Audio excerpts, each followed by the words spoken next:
Mindosisero, lahat usisahin, lahat bubusisihin. Ano pa ang hinihintay nyo? Mag-subscribe na! Yun, na muli tayo nagbabalik mga kababayan, mga kagamba. Baka naman, nung hindi pa subscriber yan, pa-subscribe ang ating YouTube channel.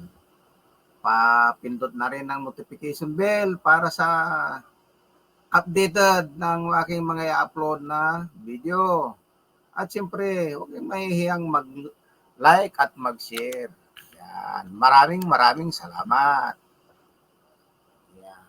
Aba, pag-uusapan natin, gagamba ulit. Ito na. Hanggang ngayon, laos pa rin ang gagamba. Kasi naman, walang tigil ang pauso itong mga nakaraang panahon. Kaya ang nangyayari, patay ang negosyong gagamba. May nagparating dyan noong nakaraan, ngayon wala na. Wala nang dumating sa kanya. Pero mayroong isa pa dyan na natitira, yung baguhan. Ayun, yung post niya, kahit pa paano, may isang nag-comment, nagtanong magkano daw isang box. Ang malaking problema nito mga kagamba, no? Siyempre, pag umorder ka, mura nga. Okay, mura. Halimbawa, bibigay niya halimbawa ng 250 na lang, pero hindi niya maibigay ng 250 kasi mataas na gagamba sa Pangasinan gawa ng kunti na lang hinuhuli, tapos siyempre, tinatamad yung mga mangingilaw pagka kunti na lang nahuli, kaya kailangan magtaas ka. So, hindi sila makakapagbaba ng presyo. Dahil diyan nga sa ganyang sistema pagka ganitong panahon. Ito pa, malupit dyan. Siyempre doon, makailaw ka ng 30 piraso. Kung sa 2 piso, may 60 ka. Pagtsatsagaan nila yun dahil walang trabaho ngayon sa probinsya. Nakapagtanim na ng palay, nalinang na yung mga taniman. So, wala silang ngayon, pare pa ang ulan. Nung panahon na ganito, nasa Pangasinan ako, nanguhuli ako ng talangka noon. Daming talangka pag ganitong panahon. Ayun, ibinibenta namin noon sa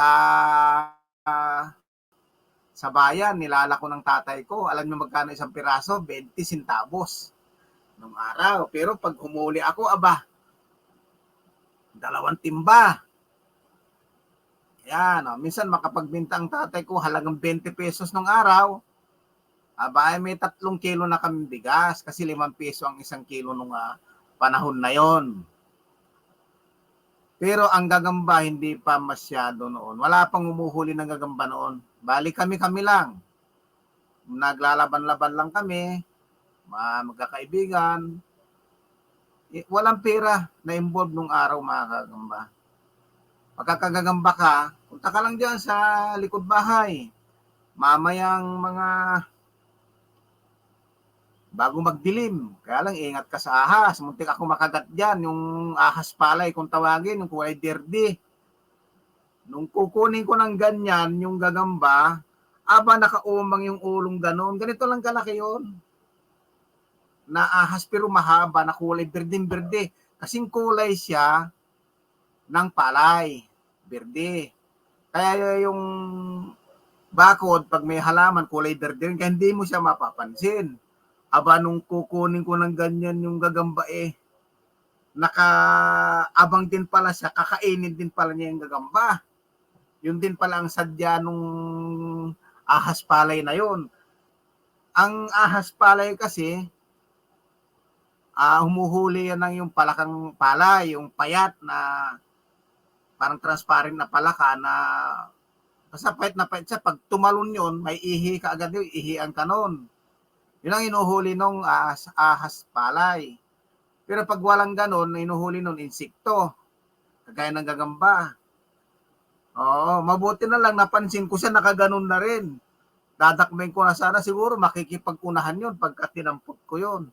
Buti na lang nakita ko. ay makamandag pa naman daw yun. Kung tawagin sa amin yun, sa mga Ilocano, Martin. Tawagin ng mga Ilocano yun. Kung tawagin, ahas na Martin yun. Pero nung araw, nung panahon na yan, marami akong napapatay na ganun. Pinapatay ko kasi pag kumuha ako ng gagamba, baka matuka ako eh. Awan ng Diyos naman, dahil siyempre bata pa tayo, nasa mga edad 8, ganyan, siyam. Ayun, nakakapaggagamba tayo na walang involved na pera. Ang araw. Pag nagsuga ako ng baka namin sa maaga, mga alas 5 ng umaga, tapos pagdating ng alas 6, paglitaw ng araw, makikita mo doon sa maisan, sa kamatsili, hindi pa nila nililigpit yung mga sapot nila. Yung malamig kasi ang panahon, yung hamog na andun sa sapot, aninag na aninag mo talaga, nandun pa yung gagamba. Pero yung iba nakatago na, susundan mo na lang yung sapot kung saan yung bahay niya. Ayun, nakatiklop sa isang dahon na tuyo, o kaya doon sa may sanga na nakabaluktot na ganyan, nandoon siya sa ganyan. Yan, nandito siya banda, nakatago, tapos may mga sapot siya, nakabalot siya. Binabalot niya yung sarili niya na sapot yan, mga kagamba, kasi umiiwas siya sa langgam. Pag umakyat ang langgam kasi, hindi siya basta-basta madiritso na matumbok na makagat. Gawa nung may sapot siyang ganon. Nakatago siya sa sapot niya. So yung langgam, hindi siya basta makakagat ng langgam. At saka kahit anong klaseng mga insekto ang lalapit sa kanya, lalo na ang butike. Hindi siya madadali ng butike dahil may parang shield siya na napsapot. Yan ang style ng mga gagamba. Ito malupit pa ito sa gagamba. Panoorin natin to Panoorin natin tong mama na ito Ito malupit pa ito sa gagamba to. Panoorin natin to. Papakita ko sa inyo to.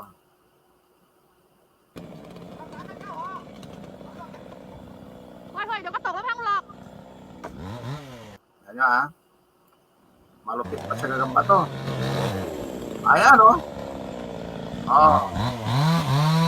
Ayan naman. Malupit pa sa gagamba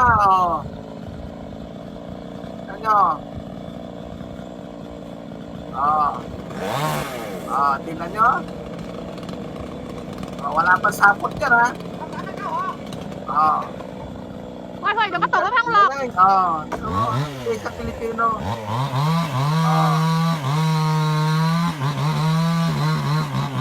Tumutong to na. Wala pa sapot yan Klase ng gagamba na yan.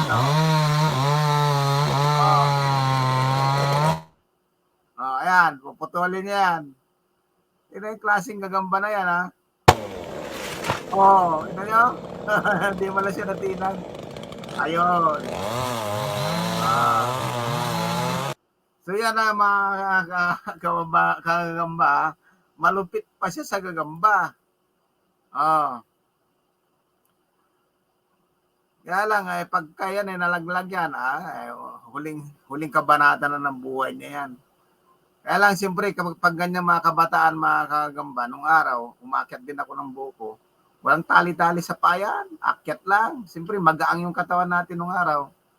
Saka yung mga buto natin na pa siya, para bang nabibin pa siya. Makunat pa. Hindi basta-basta mabali. Ayun, ang gagamba ngayon na kagaya ng sabi ko, hindi pa rin nag-uuso. Wala pa rin akong balita sa mga pausuhan. Wala akong naririnig. May mga nagchat-chat sa akin, nagtitik sa akin, nagtatanong kung may gagamba na ako. Ang problema, papaano mag-uuso ay walang nagpapauso.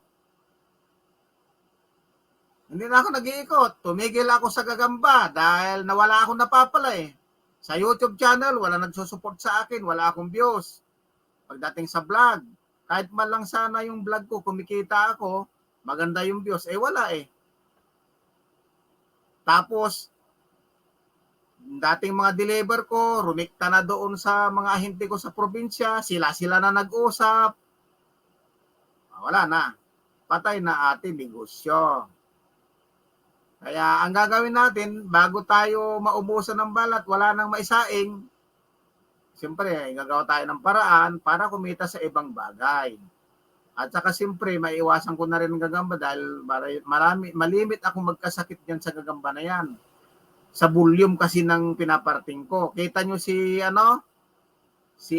kung kilala nyo si Mark Islao, namatay yan sa gagamba.